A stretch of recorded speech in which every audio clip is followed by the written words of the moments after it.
अमित जी, आपको news 18 network को ये एक्सक्लूसिव इंटरव्यू देने का बहुत बहुत धन्यवाद। हम आपके शहर में हैं, आपकी कंस्टिट्यूएंसी गांधीनगर में हैं, साबरमती रिवर फ्रंट पे हैं। शुरुआत करते हैं, अगर आप पहले 2 फेजेस को देखें और इसकी चर्चा काफी चल रही है कि वोटर टर्नआउट थोड़ा लो रहा है, कुछ स्टेट्स में 5-6% भी नीचे रहा है वोटर टर्नआउट। तो 400 पार का आपका नारा है, 370 भारतीय जनता पार्टी, तो क्या गाड़ी पटरी पे है? कहीं ऐसा तो नहीं कि कुछ रेल पटरी से पटरी पे है जी। आप परिणाम के दिन देख लेना, 12:30 बजे के पहले एनडीए 400 पार कर जाएगी, मोदी जी फिर से प्रधानमंत्री होंगे। जो लोअर टर्नआउट है इसके बहुत सारे कारण हैं। 12 साल के बाद मतदाता सूची का शुद्धिकरण हुआ है, एक। दूसरा कारण है कि सामने से कोई लड़ाई ही नहीं है, जिसके कारण टर्नआउट पर एक प्रकार से इफेक्ट होता है। मगर हमारी पार्टी की टीम ने, मैंने स्वयं बहुत डिटेल एनालिसिस किया है।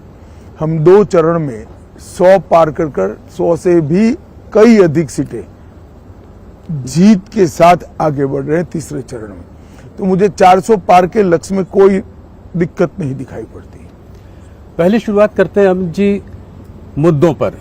कौन से ऐसे मुद्दे हैं जिनको लेकर भारतीय जनता पार्टी आज तीसरी बार लोगों के बीच जा रही है? किन उपलब्धियों को आप संक्षेप में बताएं कि किन उपलब्धियों को लेकर आप जनता के बीच उतर रहे हैं? देखिए, सबसे पहले इस देश में से आतंकवाद और नक्सलवाद, ये 2 ऐसी समस्याएं थी जो कई दशकों से देश के लोकतंत्र के लिए और देश के डेवलपमेंट के लिए नासुर बनी हुई थी। नरेंद्र मोदी जी ने 10 साल के अंदर लगभग आतंकवाद से 100% निजात पाई है और नक्सलवाद से आप कह सकते हैं 95% तक इसको समाप्त कर दिया है। आज बिहार, झारखंड, मध्य प्रदेश, उड़ीसा, तेलंगाना, आंध्र प्रदेश, महाराष्ट्र, ये 7 राज्यों में से नक्सलवाद पूर्ण रूप से समाप्त हो चुका है। छत्तीसगढ़ के 4 जिलों में बचा है, वहां पर भी अब भारतीय जनता पार्टी की सरकार बनी है और विगत 3 महीनों के अंदर ही लगभग 100 नक्सलवादी मारे गए। मुझे पूरा विश्वास है मोदी जी के तीसरी बार प्रधानमंत्री बनने के बाद 1-2 साल में ही देश नक्सलवाद से मुक्ति पा लेगा। दूसरा बड़ा इश्यू है, देश की इकोनॉमी सब दृष्टि से चरमराई हुई थी। पॉलिसी बनती ही नहीं थी, उत्पादन की गतिविधियां बड़ी मंद पड़ गई थी, निर्यात ओंधे मुंह गिर रहा था, देश की सारी सार्वजनिक बैंकों की बैलेंस शीट भी न बन पाए अगर सच्ची बनाने जाए, इस प्रकार की स्थिति थी। महंगाई आसमान को छू रही थी और कुल मिलाकर बजट के 16 पैरामीटर्स नेगेटिव दिखाई पड़ते थे। 10 ही साल में मोदी जी ने ये परिदृश्य को पूर्णतया बदला है। शेयर बाजार आज आसमान को छू रहा है। एफआईआई के सेलिंग के बाद भी भारतीय म्यूचुअल फंडों ने बाजार को ताकत दी है। पीएलआई स्कीम के कारण और एक मजबूत इकोसिस्टम के कारण भारत फेवरेट डेस्टिनेशन मैन्युफैक्चरिंग के लिए पूरी दुनिया में बना है जी। हमारे बच्चे स्टार्टअप हर रोज रजिस्टर कर रहे हैं, हमारी कंपनियां हर रोज पेटेंट रजिस्टर कर रही हैं, ढेर सारे स्वरोजगार के अवसर पैदा हुए हैं। सभी की सभी बैंकों की बैलेंस शीट आज बहुत अच्छी बन चुकी है। इंडस्ट्रियल ग्रोथ के जितने भी पैरामीटर्स हैं वो 25 साल के टॉप मोस्ट मार्किंग पर हैं। एक्सपोर्ट रिकॉर्ड तोड़कर आगे ही बढ़ता जा रहा है। इसी प्रकार से फ्यूचर में जो कुछ क्षेत्र आने वाले 25 सालों तक दुनिया भर की इकोनॉमी को ड्राइव करने वाले हैं, वो सभी क्षेत्रों में भारत आज पायनियर बन चुका है। जैसे ग्रीन हाइड्रोजन मैन्युफैक्चरिंग थोड़े लेट है, मगर सेमीकंडक्टर, इलेक्ट्रिकल मोटर व्हीकल, जी बैटरी का उत्पादन, अंतरिक्ष का क्षेत्र, लेट होने के बावजूद मैं फिर से कहना चाहूंगा डिफेंस भी। इस प्रकार के कई क्षेत्रों के अंदर जो आने वाले 25 साल तक दुनिया की इकोनॉमी की दिशा और दशा तय करने वाले हैं, वहां आज भारत एक मजबूत फाउंडेशन डाल चुका है और ये फाउंडेशन पर एक बड़ी इमारत होनी है। तो इकोनॉमी भी सुधरी है, सुरक्षित भी हुआ है, देश 11वें नंबर का अर्थतंत्र था, आज 5वें नंबर का अर्थतंत्र बना है। गांव हो या शहर, जंगल हो या रेगिस्तान, सागर किनारा हो या शहर हो, हर जगह इंफ्रास्ट्रक्चर के डेवलपमेंट के काम हो रहे हैं। आज 10 लाख करोड़ का इंफ्रास्ट्रक्चर का खर्चा भारत के बजट में आम बात बन चुका है। जीएसटी कलेक्शन और डायरेक्ट टैक्स कलेक्शन अपने सारे रिकॉर्ड स्वयं ही तोड़ते जा रहे हैं। देश के अंदर सीमाओं को चौक चौबंद करने का काम भी नरेंद्र मोदी जी ने बहुत अच्छी तरीके से किया है।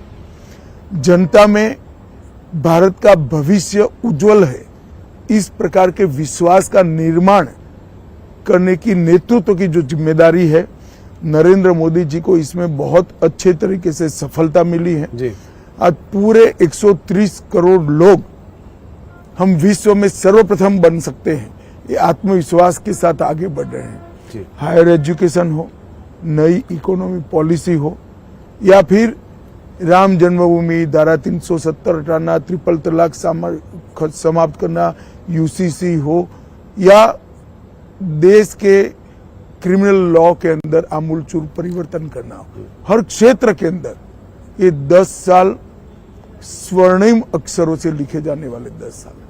जनता भी ये फील कर रही है कि कोरोना जैसी महामारी को इतने अच्छे तरीके से लड़ा जा सका, वो केवल और केवल नरेंद्र मोदी जी का नेतृत्व है। आपकी आर्थिक और इकोनॉमिक पकड़ भी बहुत अच्छी है, आपने बहुत विस्तार से इसका जवाब दिया। मेरा एक सवाल है इससे रिलेटेड, जब ये कैंपेन की शुरुआत हुई थी पिछले कुछ महीनों से, सरकार इकोनॉमी की बात कर रही थी, डेवलपमेंट की बात कर रही थी, जो चीजें अभी आपने बताई इसकी बात करके जनता के बीच जा रही थी। पहले चरण के बाद ये देखा गया कि थोड़ा ये तुष्टीकरण की ओर मुड़ा, थोड़ा हिंदू मुसलमान हुआ।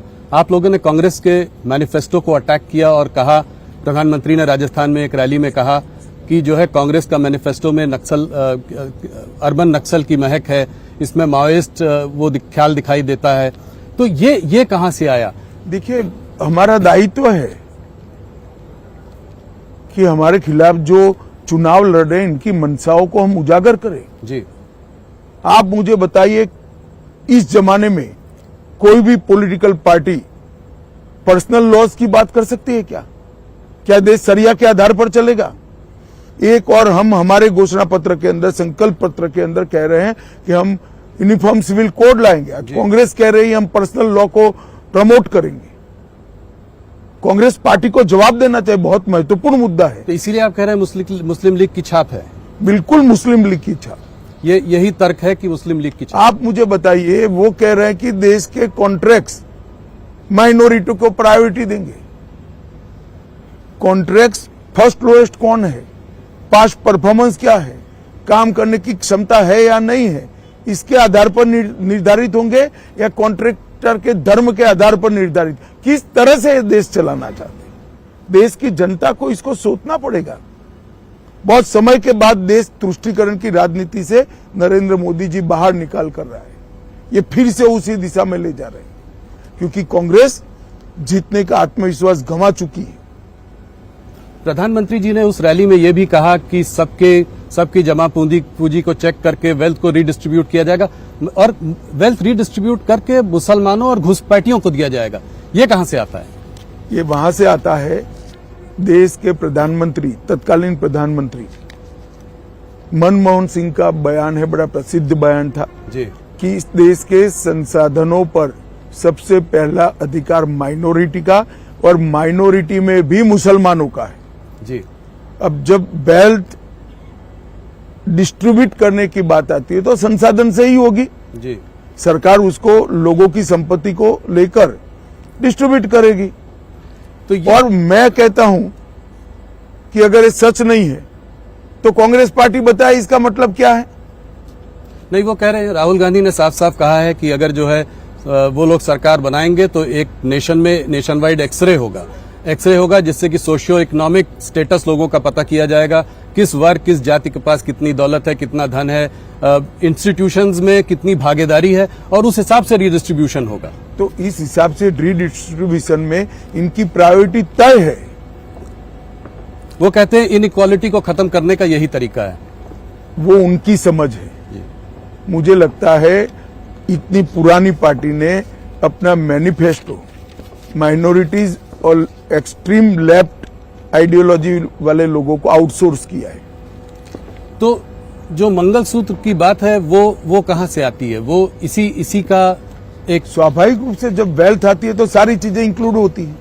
तो स्त्रीधन हो गया, लोगों के पास जो जितनी जमा पूंजी है वो हो गई, प्रॉपर्टी। इनहेरिटेंस टैक्स की बात की थी सैम पटवाड़ा जी ने, उसको आप कैसे देखते हैं? देखिए, मुझे लगता है कि सैम पित्रोड़ा एक आइवरी टावर में जी रहे हैं।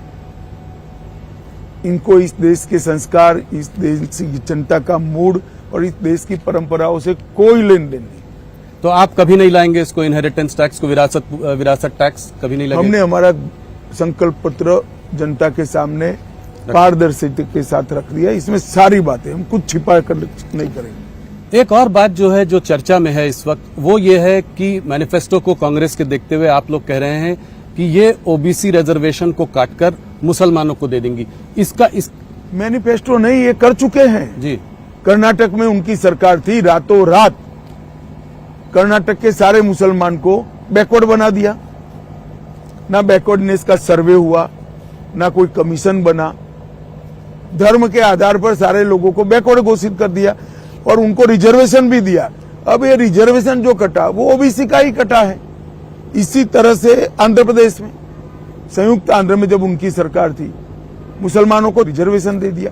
तो ये किसका कटता है? एसटी एससी ओबीसी का ही कटता है। जब ये बात मैंने कही कि हम ये धर्म के आधार पर रिजर्वेशन को समाप्त कर देंगे, तो मेरे वीडियो को तोड़ मरोड़ कर जनता के सामने पेश किया। जी, आज आपने प्रेस कॉन्फ्रेंस भी की। राहुल गांधी के राजनीति के अंदर कांग्रेस की कमान संभालने के बाद राजनीति का स्तर सतत सातत्यपूर्ण तरीके से राहुल गांधी गिरा रहे हैं। संसद में आप बहस नहीं कर सकते हो, शोर शराबा करना, बहिष्कार कर देना, बोलने नहीं देना, डिबेट में हिस्सा नहीं लेना और बाहर निकलकर प्रेस करना कि हमारे साथ अन्याय हो रहा है। क्या समझते देश की जनता को? देश की जनता ये सब नहीं जानती है। देश की जनता ये सब चीजें बहुत अच्छे तरीके से जानती है। लोकतंत्र में हेल्दी डिबेट होनी चाहिए और आप लोग भी उनको कुछ नहीं पूछते हो जी। आप लोगों को भी पूछना चाहिए, मगर आप लोग सवाल हमें ही पूछते हो, उनको नहीं पूछते हैं। नहीं, जरूर उनसे भी पूछ रहे हैं हम लोग, हमारी टीम लगी हुई है। एक बात जो है कास्ट सेंसस की है, इसी से जुड़ा हुआ सवाल है, कास्ट सेंसस की है, उसके बारे में वो बात करते रहते हैं, कहते हैं जितनी आबादी उतना हक। इसको आप कैसे देखते हैं? कितने साल तक इस देश में कांग्रेस का शासन रहा? 55 साल तक रहा, कभी नहीं कराया। अब जब लगातार हार रहे हैं तब ये सारे चीजों को वो बोल रहे हैं, इनकी मंशा नहीं है। इस देश में पिछड़ा वर्ग विरोधी कोई पार्टी है तो एकमात्र पार्टी है कांग्रेस पार्टी। काका साहेब कालेलकर कमीशन को इन्होंने सालों तक ओपन ही नहीं किया जी। मंडल कमीशन को दबा कर रखा जी। सेंट्रल के इंस्टीट्यूशन में ओबीसी को, पिछड़ा वर्ग के लोगों को रिजर्वेशन नहीं दिया। जब मंडल कमीशन लागू हो रहा था, विपक्ष के नेता के रूप में राजीव गांधी ने 2 घंटे का विरोध का भाषण कराया। राहुल गांधी ने जरा वो भाषण पढ़ लेना चाहिए। और हमने तो देश को सबसे सफल प्रधानमंत्री पिछड़ा वर्ग से और गरीब के घर से पैदा हुआ नेचुरल लीडर नरेंद्र मोदी हमने देने का काम किया। नैरेटिव बनाने की ये कोशिश है कि 400 पार अगर आ जाएगा तो बाबा साहब का कॉन्स्टिट्यूशन आप चेंज करेंगे, उसके बाद फिर ओबीसी एससी एसटी के जो है रिजर्वेशन के संग आप लोग कुछ वो बदलाव करेंगे। देखिए, नैरेटिव बनाने की कोशिश। राहुल जी, हमारे पास 10 साल से बहुमत है जी। संविधान बदलने की क्षमता नरेंद्र मोदी जी को 10 साल से इस देश की जनता ने दी है। हमने क्या किया 10 साल में? हमने कभी रिजर्वेशन को समाप्त करने का अटेम्प्ट नहीं किया। हमने ये बहुमत का उपयोग धारा 370 हटाने में किया, ट्रिपल तलाक समाप्त करने में किया, यूसीसी लाने में किया, अंग्रेजों के कानून बदलने में किया, कश्मीर के अंदर शांति करने में किया। हमारे पास 10 साल से अधिकार है। राहुल गांधी का एक रूल है, झूठ बोलो, जोर से बोलो और बार बार बोलो। वो रूल को वो फॉलो कर रहे हैं। आपको लगता है कि ये नैरेटिव इसीलिए इसी बार बार बोलते हैं? नहीं बनता है नैरेटिव। हम 10 साल से अधिकार प्राप्त किए। जी, आपने सिक्योरिटी की बात की तो मैं थोड़ा सा इस पर भी बात करना चाहूंगा कि आपने कहा है कि अभी हाल फिलहाल में आप लोगों ने बहुत क्या कहते हैं नक्सल पे क्रैकडाउन किया। आपने कहा है कि 2-3 साल में छत्तीसगढ़ में भी आप इसको समाप्त कर देंगे नक्सलियों को। तो कांग्रेस के कुछ नेताओं ने कहा कि ये मार्टर हैं। हाँ, इसको आप कैसे देखते हैं? देखिए, तुलसीदास जी ने रामचरितमानस में कहा है कि जिसका खराब समय होता है प्रभु राम सबसे पहले इनकी मति हर लेते हैं। कांग्रेसियों के साथ भी शायद यही समय आ गया है। हमारे जवान अपनी जान जोखिम में डालकर घने जंगलों के अंदर ऑपरेशन कर कर नक्सल्स को मारते हैं और नक्सल कहते हैं कि हमारा कैडर मारा गया है और कांग्रेस पार्टी कहती है फेक एनकाउंटर है। जी, भगवान ही बचाए इनको, भगवान भी शायद नहीं बचा सकता। आपके पिछले कार्यकाल में आप लोगों ने काफी बड़े काम किए। आपने आर्टिकल 370 को रद्द किया, आपने सीएए को इम्प्लीमेंट किया, क्रिमिनल प्रोसीजर लॉ लाए, आपने तमाम इस तरह के बड़े काम किए। पर अगर आज आप ऑपोजिशन को देखें तो काफी ऑपोजिशन वाले कहते हैं कि जो है ये जो 370 को जो है वो वापस लाएंगे, कहते हैं सीएए हम इम्प्लीमेंट नहीं होने देंगे। और सारे बड़े नेता ममता बनर्जी, चिदम्बरम जी, ये सब इस तरह की बातें करते हैं। तो इसको आप कैसे देखते हैं, क्या कहना चाहिए? देखिए, इनके माइनॉरिटी के वोट प्राप्त करने का टोटका है। उनको न सत्ता में आना है, न 370 को वापिस आना है, न उनको सत्ता में आना है, न सीएए रद्द होना है। उनको भी मालूम है, मगर वो माइनॉरिटी अपीसमेंट कर कर माइनॉरिटी के वोट अंकित करना चाहते हैं। एकमात्र कारण से झूठ फैला रहे हैं। मैं इस इंटरव्यू में देश की जनता को आपके माध्यम से बताना चाहता हूं, राहुल जी, भारतीय जनता पार्टी का एक भी सांसद संसद में जब तक है 370 फिर से नहीं आ सकता, सीए समाप्त नहीं हो सकता। अब ये इतिहास का हिस्सा बन चुका है 370 और सीए वास्तविकता बन चुका है। सिर्फ आपने इसको जल्दीबाजी में इंप्लीमेंट कर दिया कि इससे कुछ नागरिकता भी लोगों को मिलेगी? और ये कब तक पॉसिबल होगा, इसका क्या टाइम फ्रेम है? देखिए, एप्लीकेशन आना शुरू हो गया है, रूल्स के हिसाब से इसकी स्क्रूटिनी हो रही है। मुझे लगता है चुनाव के पहले ही, मतलब अंतिम मतदान के पहले ही नागरिकता देने की शुरुआत हो जाएगी। आप लोग, Amit ji, uniform civil code की बात कर रहे हैं, कांग्रेस जो है पर्सनल लॉस की बात कर रहा है। इसको आप कैसे देखते हैं? ये वोट कहीं ना कहीं आप लोग अपना अपना वोट साध रहे हैं। अपना अपना वोट नहीं, यूनिफॉर्म सिविल कोड हमारे संविधान का मैंडेट है जी। गाइडिंग प्रिंसिपल्स जो है, हमारे मार्गदर्शक सिद्धांत जो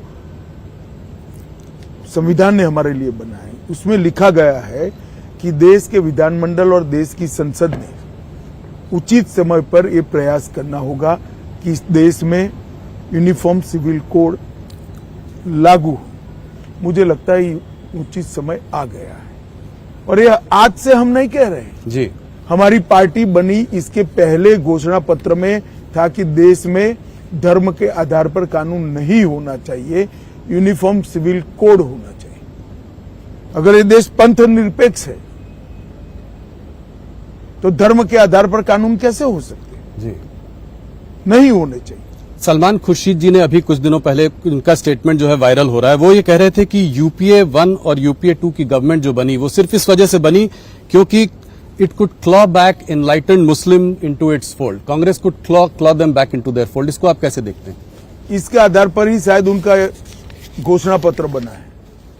सलमान खुर्शीद जी ने घोषणा पत्र ऐसा क्यों बना, इसका रहस्य ही खोल दिया है। वो फिर से करना चाहते हैं, मगर उनको मालूम नहीं है देश की जनता जागरूक हो गई है।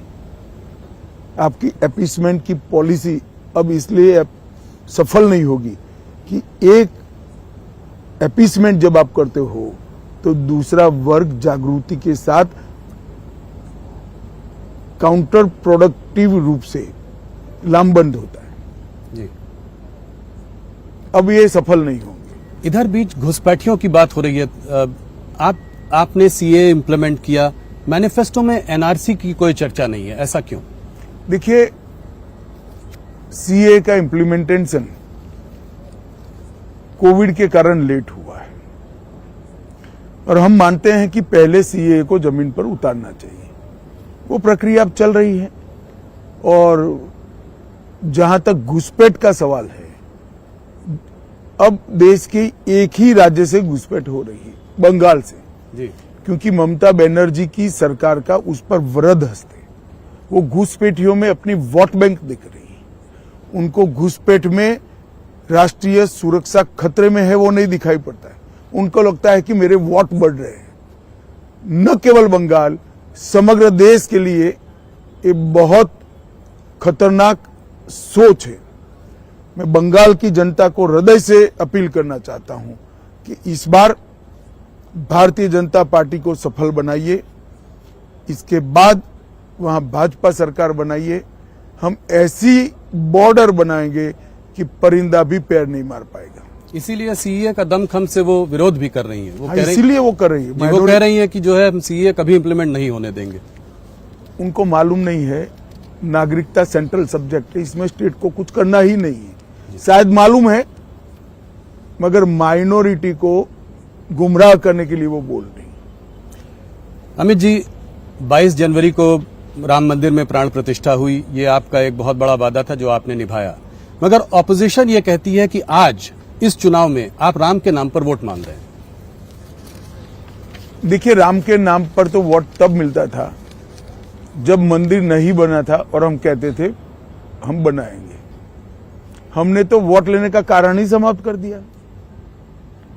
ऑपोजिशन को चिंता इसलिए है और पूरा देश उनसे नाराज इसलिए है कि जब राम मंदिर बना, शांतिपूर्वक तरीके से बना, संवैधानिक रूप से बना और प्राण प्रतिष्ठा हो रही थी, इन्होंने प्राण प्रतिष्ठा का बहिष्कार किया। माइनॉरिटी के डर से वो प्रभु श्री राम की प्राण प्रतिष्ठा में नहीं गए, इसलिए पूरा देश उनसे नाराज है। हमने कभी ये नहीं कहा कि राम मंदिर बनाया इसलिए हमें वोट दीजिए, मगर पूरे देश की जनता जानती है 70 साल से ये लोग अटका कर रखे थे। मोदी जी ने 5 ही साल में केस भी जीता, भूमि पूजन भी किया और प्राण प्रतिष्ठा भी कर दी और आज भव्य राम मंदिर, समग्र देश को आह्लादित करने वाला राम मंदिर बना है। अमित जी, एक आखिरी सवाल, हिंदू मुसलमान की जो चर्चा रही उस पर मुझे आपसे पूछना है। प्रधानमंत्री ने पिछले साल, 1 साल पहले पासमानदा मुसलमानों को एक आउटरीच भी किया, उनके बारे में बातचीत भी की, उनके बारे में वो सोचते भी काफी हैं। एक तरफ ये बात हो रही है और एक तरफ ये, इसमें कॉन्ट्राडिक्शन नहीं है? जरा भी नहीं। प्रधानमंत्री जी ने सिर्फ पसमानदा मुसलमानों को आउटरीच नहीं किया है जी, ट्राइबल्स को भी किया है, दलित को भी किया है, पिछड़ा वर्ग को भी किया है, गरीबों को किया है, किसानों को किया है, मातृशक्ति को, महिलाओं को किया है, युवाओं को भी किया है। वो उनका काम है, दायित्व है। जी। विकास की रेस में जो पिछड़े हैं, इनको सबके साथ एक लाइन में लाकर खड़ा करना वो सरकार का दायित्व है। मुझे इसमें कोई अंतर विरोध नहीं दिखाई पड़ता। माहौल चुनाव का है और आप हमारे साथ हैं। आपके प्रेडिक्शंस जो है, बहुत दिनों तक बात करते हैं लोग कि अमित जी ने पहले ये बोला था, ये सही हुआ। तो कुछ स्टेट्स पर जाते हैं, गुजरात में हैं आपके साथ, तो गुजरात से शुरुआत करते हैं। पिछले 2 चुनावों से 26 में 26 सीटें आ रही हैं। क्या इस बार हैट्रिक करने की आपको पूरी उम्मीद है? निश्चित रूप से गुजरात में हम 26 की 26 सीटें जीतेंगे। सब और मार्जिन भी सब सीट पर हमारे 19 के चुनाव से ज्यादा होंगे। कुछ ये बात चल रही थी कि क्षत्रिय जो हैं वो थोड़ा सा रूठे हुए हैं आप लोगों से। आप उनके लिए कुछ संदेश? हम बरोबर संवाद कर रहे हैं उनसे जी। मुझे पूरा भरोसा है सब चीजें अपनी जगह पे ठीक होगी। हम 26 की 26 सीटें भी जीतेंगे और हमारे मार्जिन्स में भी बढ़ोतरी होगी। कर्नाटका की ओर चलते हैं। कर्नाटक का चुनाव आपके लिए बहुत अहम है। पिछली बार आप लोगों की वहां बड़ी जीत हुई थी। स्टेट असेंबली इलेक्शंस में आपकी हार भी हुई है हाल फिलहाल में। तो ऐसे में आप कर्नाटका को कैसे देखते हैं, खास करके अभी एक बहुत रमन्ना जी का एक आज आपने उस पर प्रेस कॉन्फ्रेंस में आपने बयान भी दिया है, तो आप जो प्रताड़ित महिलाएं हैं जो उसको आप कैसे देखते हैं? क्या क्योंकि वो आपके जो वहां पे सदस्य हैं, आपका वहां उनसे अलायंस है, तो आप कोई अलायंस के प्रेशर में आ जाएंगे? क्या कठोर कदम उठाएंगे आप? मैंने आज सुबह ही भारतीय जनता पार्टी का रुख स्पष्ट कर दिया है, कठोर से कठोर कदम उठाने चाहिए। मगर प्रियंका जी और राहुल जी ये कह रहे कदम क्यों उठाए नहीं जा रहे हैं, शायद उनको मालूम ही नहीं है पोजीशन। स्टेट का law and order state government को संभालना होता है और वहां उनकी सरकार है, कदम उनको उठाना है, हमें नहीं उठाना है जी। परंतु भारतीय जनता पार्टी इस घटना की घोर निंदा करती है और किसी भी हालत में कोई भी हो इसको सहन नहीं किया जा सकता और कठोर से कठोर कदम उठाने चाहिए। और भारत सरकार के विमेन कमीशन ने आज कर्नाटक स्टेट गवर्नमेंट को नोटिस भी निकाल दिया है। तो अलायंस का कोई प्रेशर नहीं है, कोई उसके दबाव में आप कभी नहीं आएंगे इस मामले में? ना हम पर दबाव है ना हम दबाव में आएंगे। एक और कांड हुआ था, नेहा हिरमत वाला किस्सा, जिसको कि एक लव जिहाद का कलर मिला है। कलर नहीं भाई जी, ये पक्का मामला ही लव जिहाद का है। यही मैं आपसे जानना चाहता था, इस पर अगर आप कुछ बता सके, क्योंकि सीएम और होम मिनिस्टर ने कहा ये पर्सनल मामला है। वो अपनी माइनॉरिटी वोट बैंक के कारण ऐसा कह रहे हैं। मुझे एक बात बताइए, बच्ची को, किसी भी बच्ची को कॉलेज में सुरक्षा कैंपस में मिलनी चाहिए या नहीं मिलनी चाहिए? जी। इस तरह से हत्या होती है और उसको पर्सनल मामला बताकर इस सामाजिक दूषण से आप नजरें चुरा रहे हैं केवल वोट बैंक के लिए। उनको तो बम ब्लास्ट होता है, वो भी गैस सिलेंडर का ब्लास्ट लगता है। जब एनआईए जांच लेती है तो पूरा पकड़ा जाता है। बेंगलुरु में 10 साल से बम ब्लास्ट नहीं हुए थे, इनकी सरकार आई, एसडीपीआई का समर्थन लिया और अब बम ब्लास्ट होने लगे। अपनी वोट बैंक की पॉलिटिक्स के कारण कितने नीचे जाएंगे। देश की सुरक्षा, बेंगलुरु की सुरक्षा, कर्नाटक की सुरक्षा, इसको भी कांग्रेस पार्टी ताक पर रख रही है। ऐसे माहौल में जिसके बारे में हम लोगों ने अभी चर्चा की, कितनी सीटें देते हैं आप कर्नाटक में भारतीय जनता पार्टी और उसके गठबंधन को? देखिए, अभी एक चुनाव होना बाकी है जी, मगर मुझे लगता है कि कमोबेश हम हमारी पोजीशन को बरकरार रखेंगे। जितनी सीटें पहली थी उतनी ही आपकी इस बार भी रहेंगी, तो ये तो मतलब बड़ा बयान है आपका। महाराष्ट्र की ओर चलते हैं। महाराष्ट्र में एक अमित जी अजीब सी खिचड़ी बनी हुई है। दो दल टूटे हैं, एक टुकड़ा आपके साथ है, एक टुकड़ा उधर है। ये कहता है हमारा ओरिजिनल है, वो कहता है हमारा ओरिजिनल टुकड़ा है। मगर ऐसे में क्या आपको लगता है कि उद्धव और शरद पवार जी के लिए कुछ सिंपैथी वगैरह थोड़ी वहां हो सकती है? देखिए, महाराष्ट्र की जनता मोदी जी के साथ है जी। जो जो मोदी जी के साथ है उसको वोट मिलेगा, क्योंकि ये चुनाव देश का प्रधानमंत्री कौन बने इस पर लड़ा जा रहा है। दो खेमे स्पष्ट है, एक और नरेंद्र मोदी जी के नेतृत्व में एनडीए है, एक राहुल बाबा और शरद पवार, ममता जी, स्टालिन, तेजस्वी यादव, लालू यादव, इनके नेतृत्व में इंडिया अलायंस है जिसका कोई नेता ही नहीं। अब देश की जनता ने तय करना है कि किस व्यक्ति को चुनना है। एक और 12 लाख करोड़ के घपले घोटाले भ्रष्टाचार करने वाला इंडिया अलायंस है, दूसरी ओर 23 साल मुख्यमंत्री और प्रधानमंत्री रहने के बावजूद भी 25 पैसे का जिस पर आरोप नहीं लगा, ऐसे नरेंद्र मोदी है। एक और गर्मी आते ही छुट्टी पर जाने वाला दल है, विदेश में छुट्टी पर जाने वाला, क्योंकि यहां गर्मी बहुत ज्यादा होती है। और दूसरी ओर 23 साल तक दीपावली के दिन भी छुट्टी न लेकर सरहद पर जवानों के साथ दीपावली मनाने वाले नरेंद्र मोदी है। एक और अपने बेटे, बेटी, भतीजे, बहुओं के लिए काम करने वाले राजनीतिक दल है। दूसरी ओर देश के गरीब, महिला, किसान, युवा के लिए काम करने वाले नरेंद्र मोदी हैं। तो देश की जनता ने तय करना है कि देश को सुरक्षित करने वाला व्यक्ति चाहिए या वोट बैंक के लिए देश को सुरक्षा को ताक पर रखने वाले वोट चाहिए। देश के अर्थतंत्र को बढ़ाने वाला व्यक्ति चाहिए या अर्थतंत्र को डुबोने वाला ग्रुप चाहिए। देश की जनता ने, राहुल जी, फैसला कर लिया है देश की जनता नरेंद्र मोदी जी के साथ है और जो दल मोदी जी के साथ है उसको वोट देगी। ये चुनाव मोदी जी के प्रधानमंत्री बनाने का चुनाव। 41 सीटें थी आपकी पिछली बार गठबंधन की, इस बार आप नतीजे आने दीजिए, आप चौंक जाएंगे, वहीं से 400 होता है।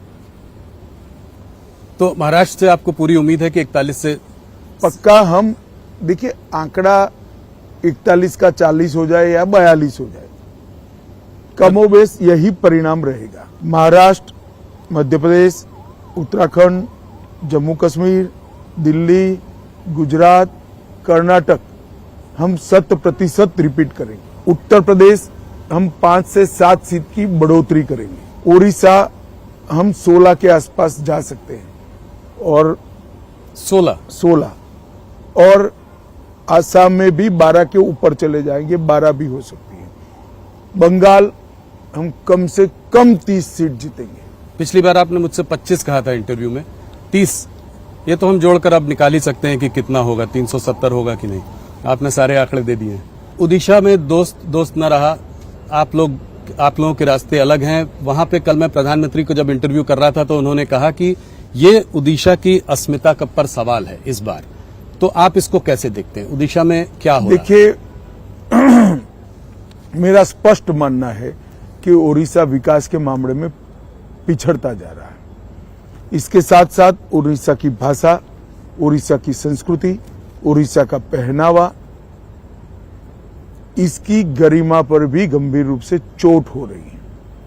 और भारतीय जनता पार्टी मानती है कि किसी भी राज्य की भाषा, संस्कृति के साथ खिलवाड़ नहीं होना चाहिए। हर राज्य का विकास अपनी संभावनाओं की सबसे ज्यादा संभावनाओं का दोहन करते हुए होना चाहिए, जो उड़ीसा में नहीं हो रहा है। इसलिए हमने निर्णय किया है कि हम अलग लड़ेंगे। मुझे पूरा विश्वास है कि इस बार उड़ीसा की जनता मोदी जी के नेतृत्व में भारतीय जनता पार्टी को आशीर्वाद देगी। आपने बड़ा नंबर दिया लोकसभा चुनाव के लिए, राज्यसभा के चुनाव को आप कैसे देख रहे हैं? देखिए इसका असेसमेंट अभी चुनाव की काफी देर है। प्रत्याशियों की घोषणा दोनों ओर से बहुत लेट हुई है। मेरा एक ही दौरा हुआ है, थोड़ा असेसमेंट आएगा, परंतु मैं इतना निश्चित रूप से कह सकता हूं कि उड़ीसा की जनता इस बार भारतीय जनता पार्टी को आशीर्वाद देगी। स्टेट में भी, स्टेट के चुनाव में जी। उत्तर प्रदेश में आपने अभी कहा कि आप सीटें बढ़ाएंगे पिछली बार से। उत्तर प्रदेश में सीटें बढ़ाए मतलब अगर सब कुछ अच्छा रहा तो 80 की 80 हो सकती है। अरे तो बहुत ही बड़ा बयान है आपका। रिकॉर्ड 2014 का ब्रेक होगा जी, 71 और 73 हो सकता है। हम सब कुछ अच्छा रहा तो 80 की 80 भी जीत सकते। इसका मतलब आप अखिलेश को कन्नौज में हराएंगे, अखिलेश जी को, डिम्पल को मैनपुरी में हराएंगे, उनकी पूरी फैमिली फिरोजाबाद, आजमगढ़। मैंने संभावना कहा है कि हम 80 की 80 कर सकते हैं। हमारी सीटों की बढ़ोतरी होना निश्चित है। राहुल गांधी और प्रियंका गांधी जी का कभी हाँ कभी ना, कभी लड़ रहे हैं कभी नहीं लड़ रहे हैं, अभी कुछ सुनने में आ रहा है कि शायद अब नहीं लड़ रहे हैं, इसको कैसे देखते हैं आप? देखिए ये लोग आत्मविश्वास गवा बैठे हैं। अपनी पुश्तैनी सीट से भी लड़ने का आत्मविश्वास नहीं है। अगर नहीं लड़ना था तो इतने समय तक सीट क्यों पेंडिंग रखी? किसी कार्यकर्ता को दे देते तो कम से कम वो जनसंपर्क तो कर सकता था। ये कंफ्यूजन जो है कहीं न कहीं लैक ऑफ सेल्फ कॉन्फिडेंस को दिखाता है। अमित जी, अभी हम लोग कुछ दिन बिहार में थे तो वहां पे ये देखा गया है कि जो तेजस्वी और जो गठबंधन साथ में इनके साथ लड़ रहा है वो इस बार आपकी कुछ सीटों में कुशवाहा वोट काटने की कोशिश कर रहा है। कोई सवाल ही नहीं पैदा होता। तो बिहार में आप कॉन्फिडेंस है कि आप रिपीट करेंगे जिस तरह का आपका परफॉर्मेंस था? साउथ इंडिया में एक बार चलते हैं। इस बार आप लोगों ने वहां बहुत समय बिताया, प्रधानमंत्री ने वहां बहुत दौरे किए, आपने खुद पर्सनली वहां पे बहुत दौरे किए, आपने बयान भी बड़े बड़े दिए हैं। तो साउथ इंडिया, एक अगर पूरा साउथ का सीन ले लें तो अगर 129-130 सीटों में आप कितनी सीटें देखते हैं? पिछली बार आपकी कर्नाटक और साउथ के चारों राज्यों को मिलाकर हम कांग्रेस से तो आगे ही जाएंगे। कुल मिला के कितनी सीटें? क्या केरला, तमिलनाडु में खाता खुलेगा? हम बहुत अच्छा चुनाव लड़े हैं जी, खाता तो निश्चित रूप से खुलेगा, परंतु सीटों का अनुमान लगाना वहां इसलिए दिक्कत है कि बड़ी कांटे की टक्कर हुई है। पर दोनों प्रदेशों में, मतलब तमिलनाडु में भी खुलेगा, केरला में भी खुलेगा। और तेलंगाना और आंध्र को कैसे देखते हैं आप? आंध्र प्रदेश में हमारा अलायंस है, हम बहुत अच्छा चुनाव लड़ रहे हैं, अभी शुरुआत है। और तेलंगाना में तो हम लोकसभा में बहुत अच्छा परफॉर्मेंस करेंगे। हमारी अब तक की हाईएस्ट सीट हम वहां से जीतेंगे। अमित जी, एक सवाल और, इस चुनाव के पहले 2 सीएम जो है अरेस्ट हुए हैं। केजरीवाल जी अरेस्ट हुए, वो तो अभी भी मुख्यमंत्री हैं, हेमंत सोरेन जी भी अंदर हैं। तो आज सुप्रीम कोर्ट ने ईडी से टाइमिंग ऑफ अरेस्ट पर क्वेश्चन उठाया है, तो इसको आप कैसे देखते हैं? नहीं, देखिए, ईडी सुप्रीम कोर्ट के सामने एक्सप्लेन करेगी जी, मगर मैं बताना चाहता हूं, ये बहुत समन के बाद हाजिर नहीं हुए। पहले समन में अगर आए होते तो चुनाव के 6 महीना पहले अरेस्ट हो जाते। बहुत बार समन्स दिया गया, वो आए ही नहीं। अब उनकी धर्मपत्नी सुनीता केजरीवाल जी कह रही हैं कि उनको इंसुलिन नहीं दिया जा रहा है, वहां पे उनको ठीक से रखा नहीं जा रहा है, ये उनको मारने की साजिश है। देखो भैया, जी, तिहाड़ जेल दिल्ली सरकार के अंतर्गत आता है, जिसके मुख्यमंत्री केजरीवाल जी है। तो क्या उनको मारने की साजिश वो स्वयं कर रहे हैं? वो कहते हैं कि वो डीजी प्रिजन्स जो है वो दिल्ली पुलिस को शायद रिपोर्ट करता है। जरा भी नहीं। अच्छा। प्रिजन सीधा दिल्ली सरकार को रिपोर्ट करता है, तो इसमें आपका कोई सवाल ही नहीं पैदा होता।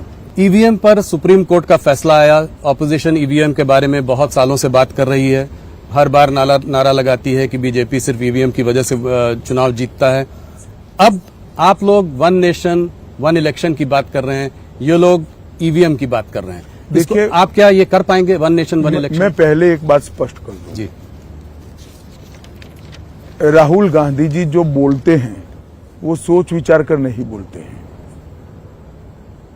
अगर हम ईवीएम के कारण जीतते हैं तो तेलंगाना में क्यों हारे, तमिलनाडु में क्यों हारे, केरल में सालों से क्यों हार रहे हैं, हिमाचल में क्यों हारे, बंगाल में क्यों हारे?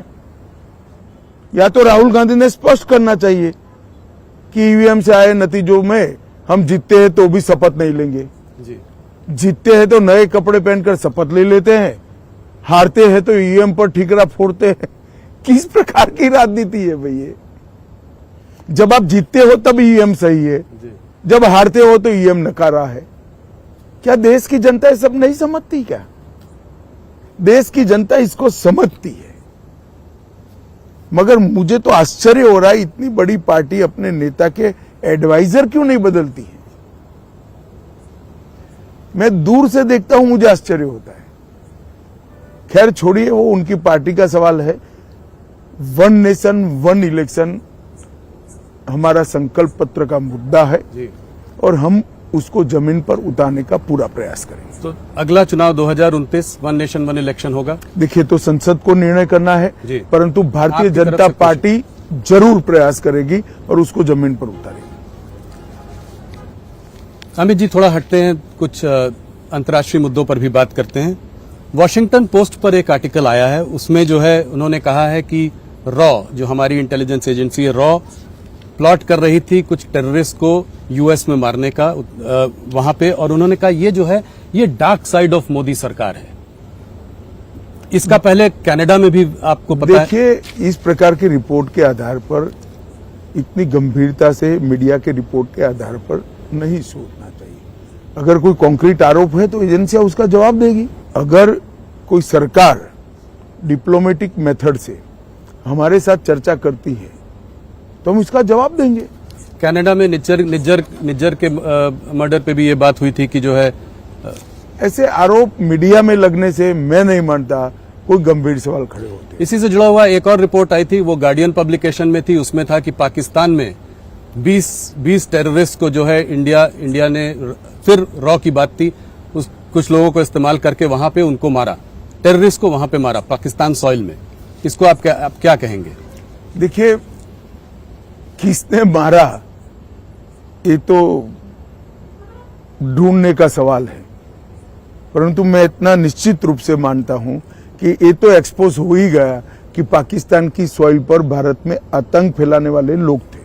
प्रधानमंत्री जी भी कह रहे हैं, आपके काफी वरिष्ठ नेता भी कह रहे हैं कि अब ये भारत वो भारत नहीं रहा जो कि खड़ा होकर साइड से तमाशा देखेगा, ये भारत वो है जो घर में घुस कर मारता है। इस पर आपका क्या विचार है? निश्चित रूप से सर्जिकल स्ट्राइक और एयर स्ट्राइक करने के बाद पूरी दुनिया समझ गई है कि भारत की सीमा और भारत की सेना इसके साथ छेड़खानी नहीं करते, वरना जवाब मिलता है।